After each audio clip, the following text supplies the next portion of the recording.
Hello, good friends. This is Vincent Tremblay here, and today, instead of just showing you some out of context clips of some PRs that I do on random lifts, I decided that I would take a full workout from the whole thing and break it down so that you have a better understanding of how I structure my workouts, and hopefully maybe that way you can learn a thing or two, maybe adopt some of my methods, whatever ends up being useful for you. So my workouts are broken down into an lower body lift and a upper body lift.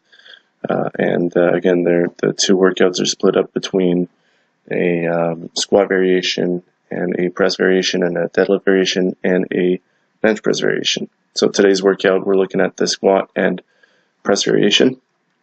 What we got here is a static lunge off the floor.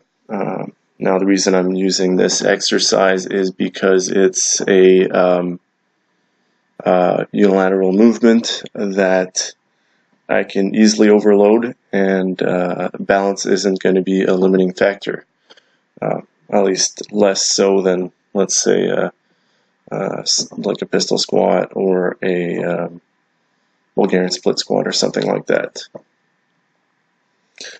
Now, the way that my sets are broken down into, it's a ramping set, so it goes from 50% and in 10% increments to the weights get heavier up to my maximum 100% weight set for that day.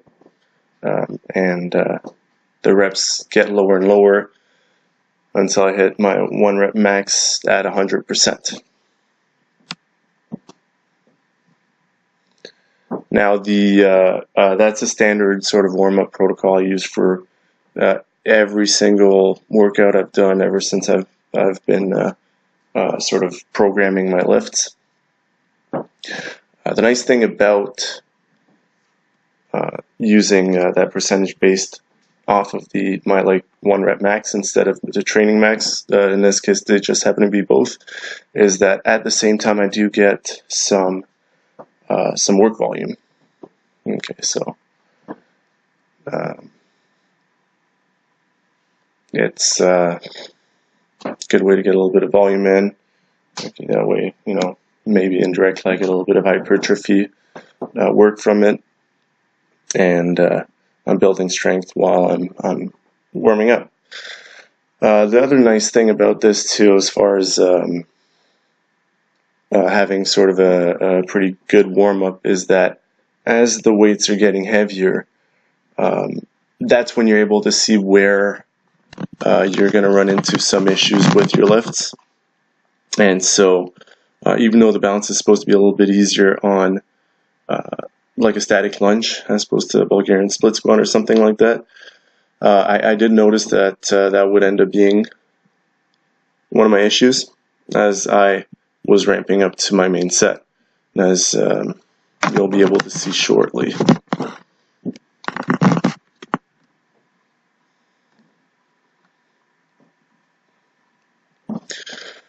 Here, that's my second last set, and so I'll put a little bit of chalk on just so that I can maintain a double overhand grip with no hook grip.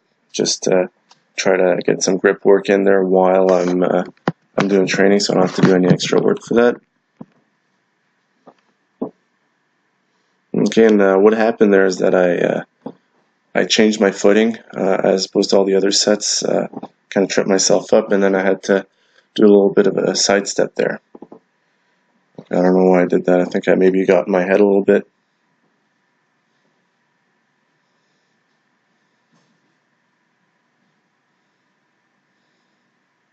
And so I kind of fixed it for the second leg there.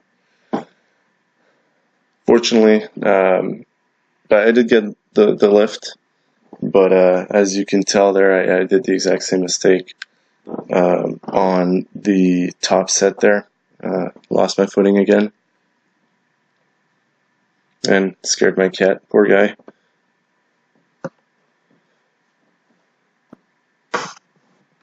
See him in the corner of the screen there. And there we go. Okay, the balance was a little bit better on the second one there.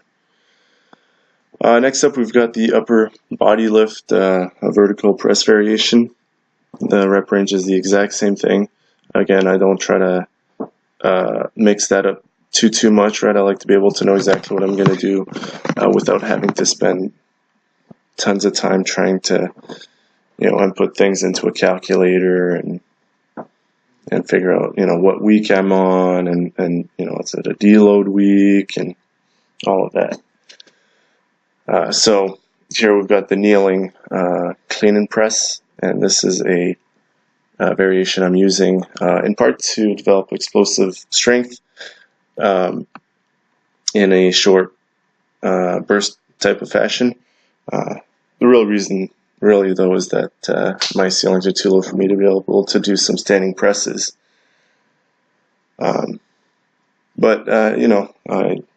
It's a little bit of a weird lift, but actually it is growing on me the more I do it.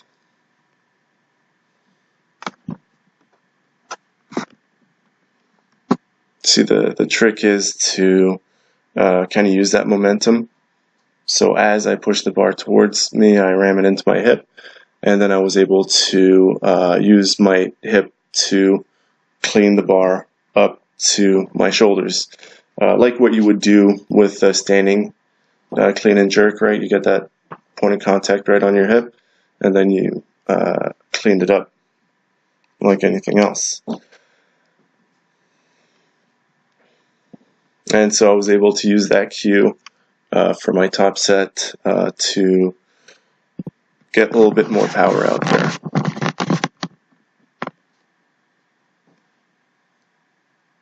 And I just barely got it up there, but I made it, and press the weights up. Easy money. There we go.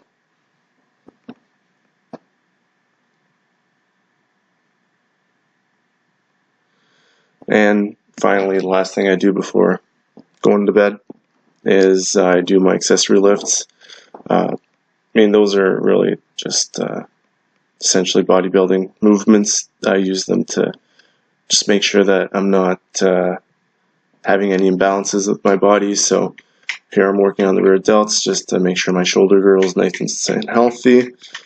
And the last lift I do is just a little bit of curls.